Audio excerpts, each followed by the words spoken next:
사랑하는 성도 여러분, 여러분 집중을 잘하세요. 저는 학창시절에 집중을 잘하는 편이었습니다. 라고 속으로 말씀하신 분도 계시겠죠. 그래서 공부도 잘했었고, 또 우리가 내가 좋아하는 분야에서는 또 집중을 잘하는 편입니다. 저도 집중을 잘 못하지는 않아요. 그리고 저도 바쁜 또 삶 속에서 그나마 제가 교회에 오는 어떤 그런 2, 30분이라든지 아니면 제가 좀 시간이 있을 때는 운전을 하면서 좀 여유도 가지면서 제가 운전을 참 좋아합니다. 그래서 운전을 좋아해서 운전할 때 집중도 잘하는 편이에요. 그런데 저보다 훨씬 인생을 오래 사신 분이 계셔서 제가 이런 말씀드리 죄송합니다만은 저도 조금씩 나이를 먹으면서 요즘에 운전하기가 그래 좀 힘들어요. 때로는 운전하기 좀 싫을 때도 있습니다. 조금만 장거리 운전하게 되면 이 집중하는 게 자꾸 좀 흐트러지는 경향이 있는 것 같아요. 그래서 조금 속상하기도 하고요. 또 운전하면서 좀 겁도 납니다. 여러분들도 아마 한두 번은 혹시라도 본인이라든지 아니면 주변에서 사건, 사고를 아마 경험해 보신 분이 계실 텐데요. 저도 얼마 전에 운전을 하다가요. 이 근처에 이제 66번 하이웨이를 타고 이제 가는데 그 하이웨이를 타고 이제 DC 쪽으로 가다 보면 사고를 만납니다. 근데 495번을 하이웨이를 만나기 전에 그쪽이 약간 병목 현상이 있어요. 그래서 제일 오른쪽 라인은 495번을 만나기 전에 차들이 항상 좀 길게 늘어서 있는 편입니다. 저는 DC로 가고 있었고요. 한참 가는데 어떤 차가 쌩하게 저 옆으로 가다가 그쪽 495번 빠진 라인이에요. 가는데 속으로 저 정도로 가면 브레이크 밟기가 쉽지 않을 텐데 라는 생각과 동시에 아니나 다를까 사고가 이게 빵 부딪힌 거예요. 그런데 다행인 것은 정면으로 부딪히진 않고요. 다행히 이분이 그 찰나에 핸들을 왼쪽으로 틀면서 그 차의 오른쪽과 앞에 서 있던 차의 왼쪽이라고 해야 될까? 맞죠? 차가 이렇게 비끼듯이 이제 스치면서 사고가 난 거예요. 그나마 그래도 사고가 났는데 큰 사고가 나지 않은 것이 천만다행이었어요. 그 사고 내시 운전하신 분은 그 당시에 과연 어떤 상황이었을까요? 저도 비슷한 상황이 있었는데요. 운전을 하고 가는데 앞차가 선 거예요. 저도 섰습니다. 그런데 뭔가 좀 분위기가 좀 예감이 좋지 않습니다. 그래서 백밀러로 제가 뒤를 봤어요. 뒤를 보니까 뒤에 차가 신나게 저한테 달려오는 거예요. 속으로 사고 나겠다 싶었는데 이분이 다행히 저를 보고는 브레이크를 밟고는 끽 하면서 사고가 나지 않았어요. 직전에 선 겁니다. 그런데 제가 뭘 봤냐면 이분이 이 백밀러로 보이더라고요. 이 핸드폰을 보고 있는 게 제 눈으로 보였어요. 이걸 보고 있다가 제 차를 보고는 브레이크를 밟은 거예요. 얼마나 위험한 순간인지 모릅니다. 이게 남 이야기가 아니고요.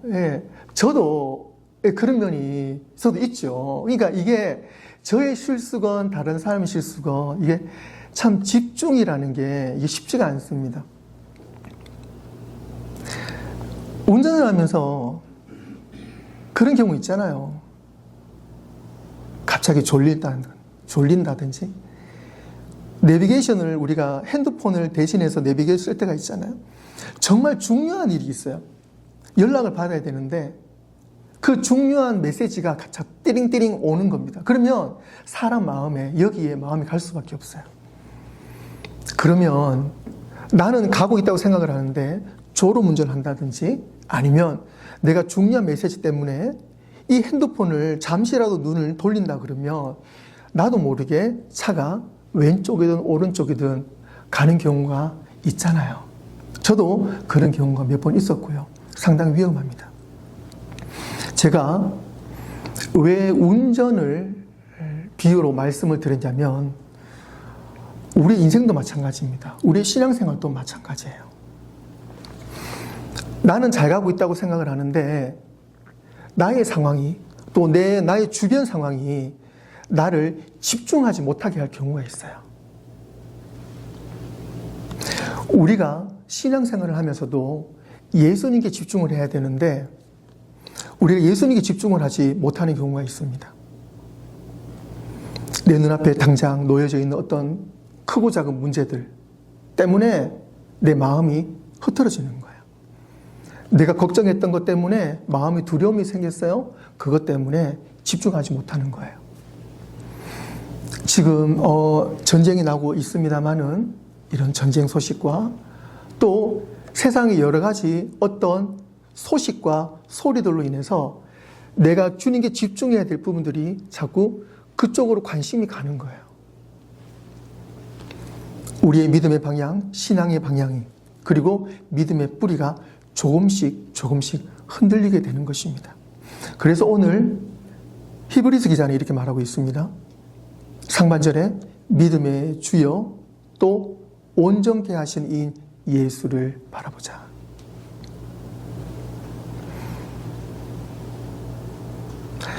신앙은 우리 믿음 생활은 열심히 하는 거 중요합니다. 하지만 어디를 바라보고 신앙생활 하는가 그것이 더욱더 중요합니다. 사랑하는 성도 여러분, 지금 여러분들의 시선은 어디에 있습니까? 주님을 바라본다고 말을 하면서도 나의 시선이 어떤 문제와 어떤 두려움에 자주 가 있지는 않습니까? 오늘 말씀을 통해서 우리의 믿음, 우리의 신앙이 분명히 회복될 줄로 믿습니다. 첫 번째로는요, 신앙은 어디를 보느냐에 따라서 결정이 됩니다. 예를 들어 여러분들이 배를 타고 있다고 생각해 보세요. 이제 크루즈 여행을 갑니다. 배를 탔어요. 그 배는 우리가 원하는 때에 목적지들이 있습니다. 그리고 갔다가 돌아와야 돼요. 그 배가 그냥 망망대해로 떠나면 안 됩니다. 그런데 우리가 그 배를 탔는데 그 배를 타면서 이 배는 너무 멋지다. 객실도 멋지고 음식도 잘 나온다. 야, 역시 크루즈를 가려면 이 정도 배는 타야지. 이 배의 엔진은 얼마나 클까? 우리의 관심이 거기에 가 있다면 이 배가 어디로 가는지 알 수가 없어요. 엔진이 좋은 것도 중요합니다. 객실이 좋은 것도 중요합니다. 음식이 좋은 것도 중요합니다. 저와 여러분 삶 가운데에 내가 정말 이것도 가지고 있고 저것도 가지고 있고 이런 것도 좋고 다 좋습니다. 그런데 그 배가 어디를 향하고 있습니까? 그 배가 제대로 향하고 있습니까? 배가 가는 목적이 있어야 되는 것처럼 여러분들은 지금 내 눈앞에 있는 이런 것 저런 문제들 때문에 내가 지금 어디로 가고 있는지 지금 점검해 보고 있습니까? 사도 바울은 오늘 말씀 가운데서 믿음의 주요 또 온전케 하시는 예수를 바라보자. 우리 믿음의 주인 되어 주시고 우리 삶을 온전케 붙잡아 주시는 누구요? 예수 그리스도를 바라보자. 이것이 바로 오늘 우리가 살아가는 믿음의 중심, 인생의 중심인 줄로 믿습니다.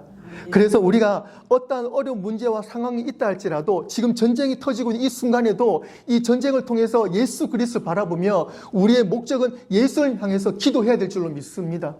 저와 여러분 인생 가운데 어떤 문제들이 있어요. 두려움이 있습니다. 하지만 그 두려움과 문제 앞에서 우리가 그것에 집중하면 안 됩니다. 그것을 통해서 우리의 목적은 예수님을 바라봐야 됩니다. 우리의 방향이 흐트러지면 안 됩니다. 바라본다라는 이 말씀은 우리가 이해하는 것보다 훨씬 더 깊은 의미가 있어요. 아포라오라는 원문인데요. 그것은 다른 것에서 시선을 뗀다는 겁니다. 바라본다 그 말은요, 내가 저기에 내가 집중한다, 포커스한다, 픽스한다 그런 의미도 있지만 내가 그것을 바라봄으로 인해서 다른 것에서 시선을 뗀다는 거예요. 오늘 사도 바울이 우리에게 내가 예수 그리스도 바라봅니다. 이 표현 가운데서는요, 내가 예수님 바라볼 때에 나의 다른 시선들을 떼낸다는 거예요. 저와 여러분 삶 가운데에 내가 예수를 바라보는데 방해가 되는 것들이 있다면 그것을 떼내야 되는 것입니다. 그것을 잘라내야 되는 거예요. 그리고 그 내가 바라보는 대상에 대해서 집중하는 것입니다. 그냥 집중하는 것이 아니라 떼내고 집중하는 거예요. 그것을 떼지 않으면 집중하기가 어렵습니다.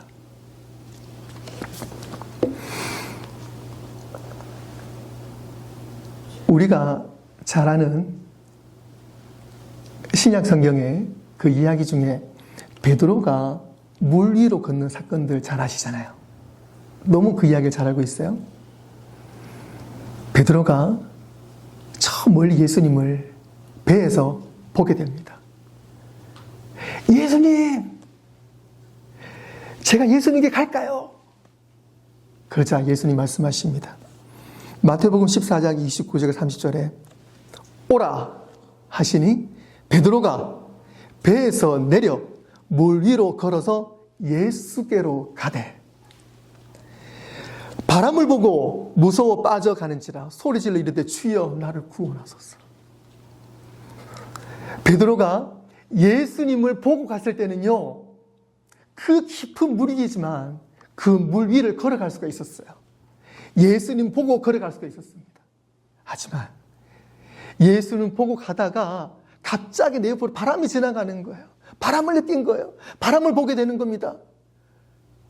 바람을 보면서 무서움을 느끼게 된 거예요. 그 순간 물에 풍덩 빠지게 된 것입니다. 주님, 저를 구원하여 주시옵소서. 다시 예수님 바라보고 손을 내밀 때 예수님께서는 베드로의 손을 잡아주신 것입니다. 예수님 보고 하시길 바라겠습니다. 예수님만 보시길 바라겠습니다. 그럴 때 우리는 물 위로 걷는 것처럼 우리 인생 가운데에 불가능하다고 생각했던 우리 인생 가운데 어려운 문제들이 예수 그리스도를 통해서 극복해낼 줄로 믿습니다. 예수님께서 손을 잡아주실 줄로 믿습니다. 우리 힘으로 헤엄쳐서 올라오는 게 아니잖아요. 그 풍랑에서 우리는 빠져 죽을 수밖에 없어요. 그 와중에도 예수님 보고 갈 때는 우리는 물 위로 걸어갈 수 있었어요. 그 폭풍우, 그 파도 아무것도 아닙니다. 그것을 디디고 갈 수 있었어요. 하지만 바람을 느끼는 순간 빠질 수밖에 없어요. 여러분, 주님께 집중하실 때, 주님을 바라보실 때 내 옆에서 나를 방해하는 것들이 있다면 하나님, 이런 것들을 우리 이기게 하여 주시옵소서. 하나님, 이것에서 내가 집중하지 않게 하여 주시옵소서.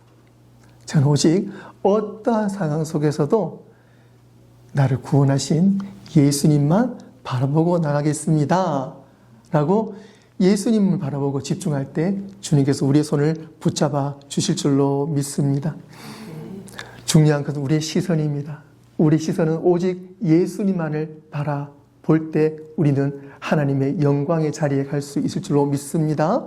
사랑하는 성도 여러분, 사순절 기간 동안 문제에 집중하지 마십시오. 어떤 분은 이런 표현 하시더라고요. 목사님, 신기하게도요, 사순절만 되면은 문제가 터져요. 그렇게 말씀하시는 분들이 계셨어요. 그런데요, 그거는 사실일까요? 나의 느낌일까요? 그것은 사순절이 되면 내 마음에 이미 두려움이 생긴 거예요. 이번 사순절에 어떤 문제가 터질까? 그러면 그 문제에 집중하는 거예요. 그런데 여러분, 어떤 문제가 있어도 문제에 집중하지 마세요. 특히 이번 사순절 기간 동안 여러분 더더욱이 문제에 집중하지 마십시오. 사순절의 의미는요, 누구에게요? 예수님께 집중하는 기간입니다. 할렐루야. 아멘. 두 번째로는요, 예수님은 십자가 너머의 기쁨을 보셨어요. 십자가는 고통인데 십자가 너머의 기쁨을 보시고 그 십자가를 이겨내셨어요. 마라톤이 42.195km고요. 울트라 마라톤, 엄청난 더 많이 뛰는 것들도 있어요. 네. 천인 3종 경기는 사이클도 타고 헤엄도 치잖아요. 저도 예전에 한창 좀 운동을 할 때, 이 달리기가 좋아서 마라톤을 좀 한동안 한 적이 있어요. 42.195를 뛰기 위해서 열심히 훈련을 했는데, 사역 때문에 42.195는 제가 그 대회를 나가지 못했고요. 훈련을 열심히 했습니다. 보통 이제 그 주일날 경기가 좀 많이 있다 보니까 토요일에 있는 경기밖에 제가 못 나갔어요. 핑계입니다. 그래서 해프 마라톤은 제가 몇 번 나간 적이 있는데 그것도 쉽지는 않아요. 42.19 반이잖아요. 이제 마일로는 이제 13.1마일인데요. 13.1마일을 쉬지 않고 뛰는 거죠. 처음에는 쉽지 않아요. 처음에는 뭐 1마일 또 힘들었는데 훈련하다가 이것이 이제 5마일, 10마일 이제 그렇게 뛰는 거죠. 그래서 10마일 정도 이제 쉬지 않고 뛸 수 있으면 이제 13마일은 뛸 수 있는 거예요. 그런데 이게 매번 쉬운 게 아닙니다. 예. 왜 그러냐면 자기와의 싸움이기 때문에 첫 번째 13마일을 뛸 때는요, 한 뭐 2시간 반 이렇게 통과를 하다가 조금씩 속도를 높이는 거죠. 나중에는 이제 2시간 안으로 들어오게 되는 거고, 이렇게 하게 되는 거죠.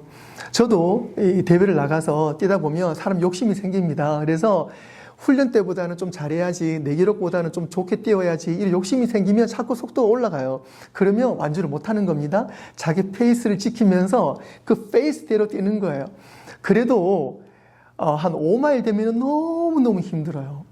이제 10마일쯤 되면은요, 이제 한계를 넘어가는 거죠. 그런데 완주할 수 있는 이유가 뭡니까? 10마일이 넘어가면 이제 3마일만 더 뛰면 이제 골이 난다라는 그 희망이 있기 때문에 몸은 내가 뛰는 게 아니에요. 그냥 그것을 극복해 가면서 뛰는 겁니다. 내 마음에 희망이 있으니까.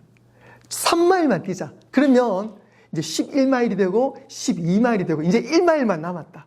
그 희망을 가지고 뛰는 거예요. 부끄러운 이야기인데요. 제가 이 이야기를 할까 고민하다가 처음 해프 마라톤을 완주할 때 그 기쁨이라는 것에 대해서 그때 제가 처음 알게 되었는데요. 믿음이를 첫째 아이를 놓고 이제 둘째 소망이가 임신했을 때 만삭이었거든요. 집사람이 꼬린 지점 기다리잖아요. 그것을 상상을 하고는 많은 남편분들은 제가 욕을 먹을 수가 있는데 여보 사랑해라는 하트를 만들어가지고 집사람이 만삭이잖아요. 그래서 힘내라고 여보 사랑해라는 하트에다가 제가 글씨를 써가지고 그걸 꼬깃꼬깃 접어서 주머니 넣고는 이벤트를 한 거예요. 그래서 열심히 마라톤을 뛰고 난 다음에 정말 첫 번째 마라톤이니까 얼마나 힘들었겠어요.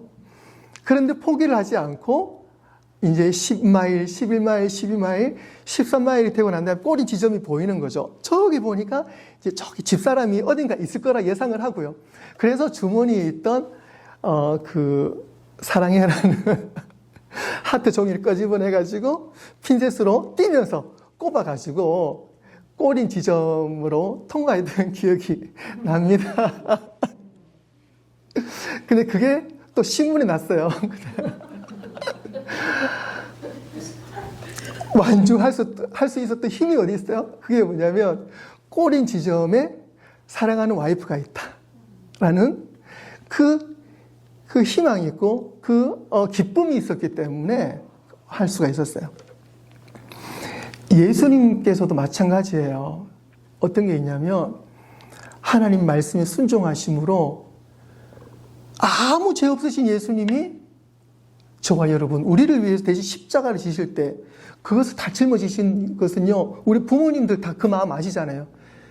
내 자식을 위해서 내가 무엇이라도 할 수 있다는 그 마음, 예수님이 저와 여러분들의 그 모든 죄를 다 짊어지시고 그 십자가를 지시고 그 죽음의 십자가 길을 가실 수 있었던 것은 오직 하나, 그것은 우리를 사랑하시는 그 마음, 그리고 구원의 완성, 내가 이 십자가를 지고 내가 죽어야지만 이 인류 가운데 진정한 구원이 이루어진다. 하나님 뜻이 이루어지고 내 사랑하는 자녀들을 살릴 수 있다.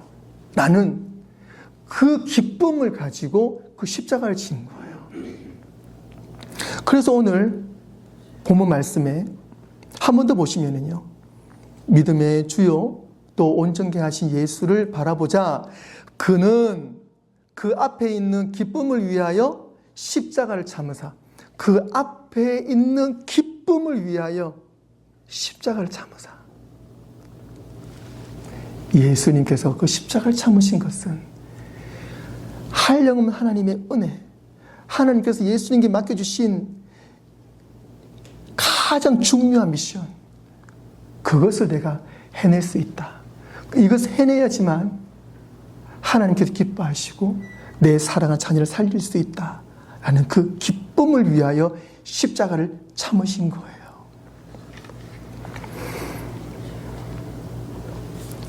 십자가는 세상에서는 실패의 상징입니다. 하지만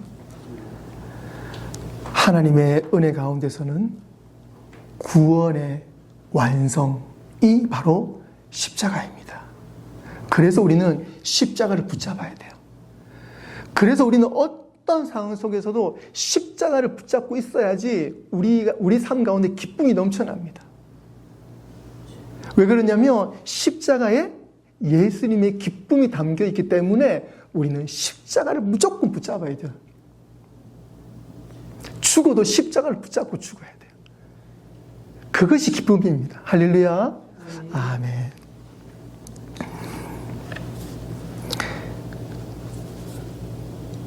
지금 고통이 전부가 아니에요, 여러분. 하나님은 오늘 저와 여러분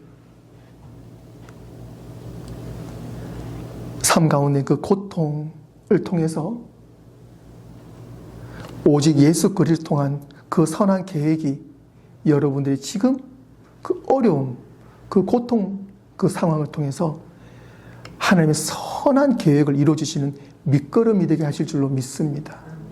십자가를 통해서 하나님의 구원 계획이 완성된 것처럼 저와 여러분들의 그 어려운 상황을 통해서 하나님의 선한 계획이 있다는 것을 꼭 믿으시고 승리하시기를 바랍니다.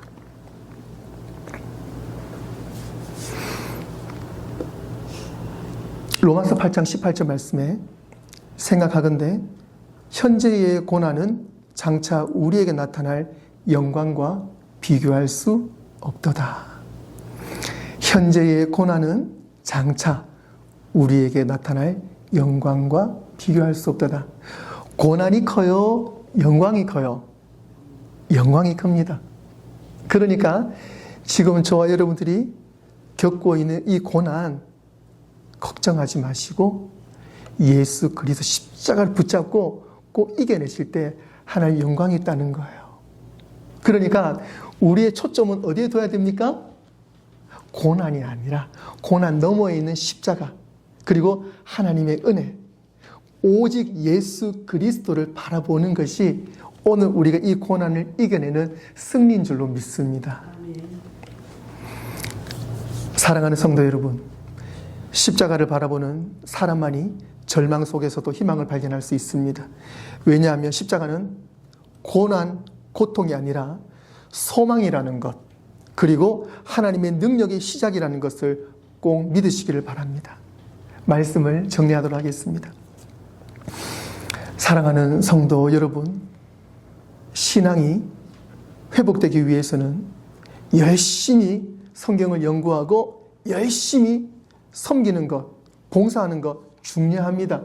하지만 무엇이든지 기초가 가장 중요하듯이 우리의 섬김과 봉사와 또 우리의 성경 공부와 우리의 모든 인생 가운데 가장 베이직, 그 기초가 뭡니까? 그 기초는 예수님을 바라보는 것입니다.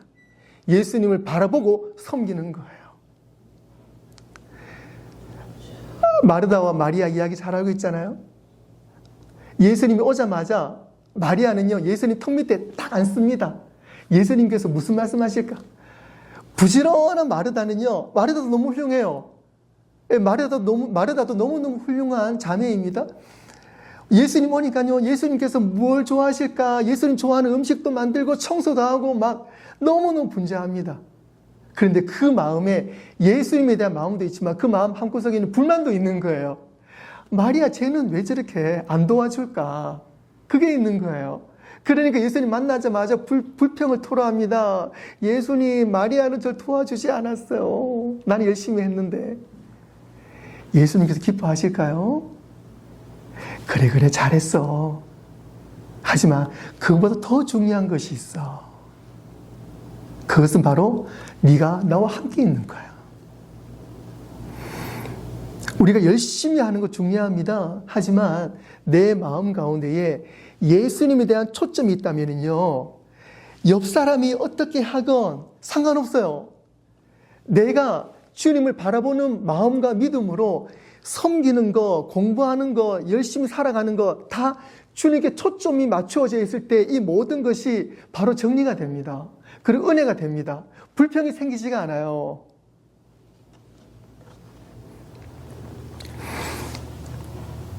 내 앞에 놓여진 문제가 사라진다고 평안할까요?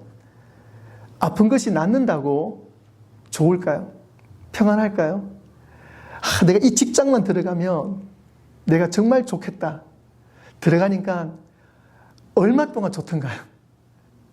내가 이 대학 들어가면 정말 좋겠다. 그 대학 들어갔는데 평생 행복한가요? 우리가 좋아하는 것도 가져봤지요. 목표하는 것도 달성해 봤지요. 그런데 거기에 예수님이 없으면 그 기쁨도 언젠가는 어느 순간 사라지고 안개처럼 사라지고 맙니다.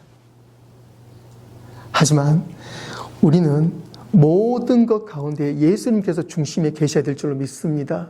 그럴 때 우리는 폭풍 가운데 평안을 누릴 줄로 믿습니다. 사순절의 중심, 우리 인생의 중심은 다시 예수님을 바라보는 것으로 돌아가야 될 줄로 믿습니다. 눈을 떼면 안 됩니다. 무조건 예수님께 고정해야 합니다. 사람을 바라보면 실망하게 돼요. 세상을 바라보면 두려움이 생깁니다. 또 나를 보면은요, 또 실망하게 돼요. 그래서 우리는 어떻게 해요? 예수님을 바라봐야 됩니다.